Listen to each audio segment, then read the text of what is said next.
Hi everyone, welcome to our new video. അപ്പോൾ GIBനെ കുറിച്ച് എല്ലാവർക്കും അറിഞ്ഞിട്ടുണ്ടാവും.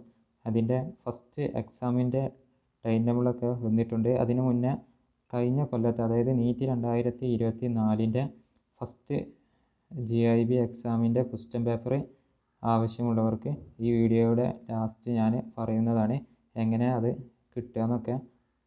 അതിനു മുന്നേ നമുക്ക് വീഡിയോയിലേക്ക് പോകാം. അപ്പോൾ ഫസ്റ്റ് GIBനെ കുറിച്ച് അറിയാത്തവർക്കായി പറയാം.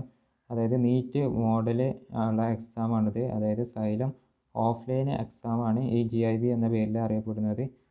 ഇതിൻ്റെ ടൈം ടേബിളൊക്കെ അവർ ഓൾറെഡി സെൻഡ് ചെയ്തിട്ടുണ്ടാവും. ആരെങ്കിലും കാണാത്തവർക്കുണ്ടെങ്കിൽ ഞാൻ ജസ്റ്റ് ഒന്ന് ഇതിൽ കൂടെ ഒന്ന് കാണിച്ചു തരാം. അതിൻ്റെ മുന്നേ ജസ്റ്റ് ഒന്ന് ഡേറ്റ് നോക്കാം. 28-ാം തീയതിയാണ്, അതായത് ജൂലൈ 28-ാം തീയതിയാണ് ഫസ്റ്റ് GIB വരുന്നത്. ടൈം 2 മണി മുതൽ 5:20 വരെയാണ്. നീറ്റ് പാറ്റേൺ ആണ് എക്സാം വരുന്നത്. നമുക്ക് ടൈം ടേബിൾ ഒന്ന് നോക്കാം. ഫസ്റ്റ് എക്സാമിന് 8 ചാപ്റ്ററാണ് വരുന്നത്. ഫിസിക്സിന് യൂണിറ്റ് ആൻഡ് മെഷർമെൻറ്റ്, അതുപോലെ തന്നെ കെമിസ്ട്രിന്ന് some basic concept of chemistry, structure of atom, ബോട്ടണിന്ന് ബയോളജിക്കൽ ക്ലാസിഫിക്കേഷൻ, പ്ലാന്റ് കിങ്ഡം, സുവോളജിന്ന് ലിവിങ് വേൾഡ്, അതുപോലെ തന്നെ അനിമൽ കിങ്ഡം. പിന്നെ ഫിസിക്സ് ഒരു ചാപ്റ്റർ ഞാൻ പറയാൻ മറന്നത്, മോഷൻ ആൻഡ് സ്ട്രെയിറ്റ് ലൈൻ. ഇങ്ങനെ 8 ചാപ്റ്ററാണ് നമുക്ക് ഈ എക്സാമിന് വരുന്നത്. ഇനി എങ്ങനെയാണ് കഴിഞ്ഞ കൊല്ലത്തെ ഫസ്റ്റ് GIBൻ്റെ ക്വസ്റ്റ്യൻ പേപ്പർ കിട്ടുകയെന്ന് ഞാൻ പറഞ്ഞുതരാം. നമ്മുടെ ചാനൽ തുറക്കുക, അതായത് നമ്മുടെ ചാനൽ നെയിമിൽ ഒന്ന് ക്ലിക്ക് ചെയ്താൽ നമ്മൾ ഇങ്ങനത്തെ ഒരു ഇൻ്റർഫേസിലേക്കാരും പോകൽ. അതായത് ചാനലിൻ്റെ ഹോം പേജിലെത്തും. അവിടെ നിങ്ങൾക്ക് ഇതുപോലെ ഓപ്ഷൻ കാണാൻ പറ്റും, പ്ലേ ലിസ്റ്റ് എന്ന് പറഞ്ഞൊരു ഓപ്ഷന്.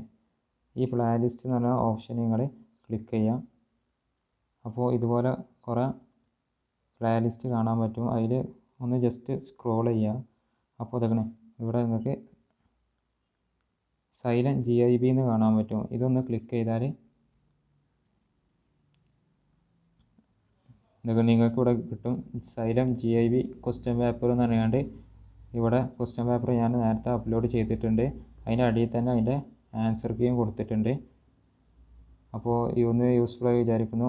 അപ്പോൾ എക്സാം എഴുതുന്ന GIB എക്സാം എഴുതുന്നവർക്കിത് യൂസ്ഫുൾ ആകും. അപ്പോൾ കൂട്ടുകാർക്ക് എല്ലാവർക്കും ഷെയർ ചെയ്ത് കൊടുക്കാവുന്നതാണ് ക്വസ്റ്റ്യൻ പേപ്പർ.